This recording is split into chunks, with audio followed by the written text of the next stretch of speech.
With so many traumatic events over the past year, our world is seemingly paralyzed. Immediately after 9/11, our nation was in shock, stunned. As spiraling instability stretches across the globe, many of God's people seem gripped by the same paralysis. Volunteer mission trips have been canceled. Projects have been put on hold.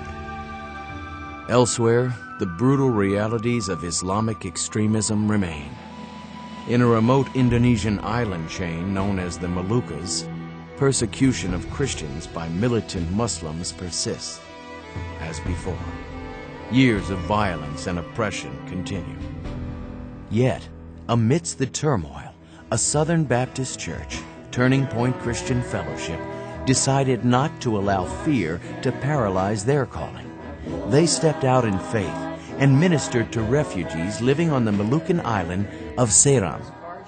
Turning Point's pastor, Chris, led a team from his church into Indonesia out of a commitment to the concept of responding to God's call in, quote, radical obedience.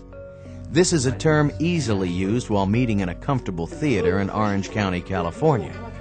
But true radical obedience takes on a totally new meaning when you're speeding on a boat escorted by soldiers with M16s into an area of the world known for its persecution of Christians. Leaving family behind is the hardest element of radical obedience.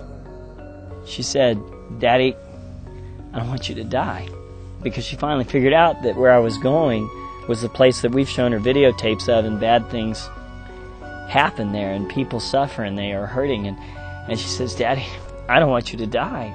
And I love my little girls, and I picked her up and I held her in my arms and I said to her, "Honey, I don't want to die either." I said, and I gathered my 5-year-old in close to us and I said, "But I want you to know something. Whether it's now or in the future or whatever, if your daddy dies while he's preaching the gospel of Jesus Christ and telling people about Jesus, I want you to know I'm going to be with Jesus in heaven, and I'm going to die happy doing what my Lord and Savior has told me to do." And I said, "And I don't want you girls to ever regret that."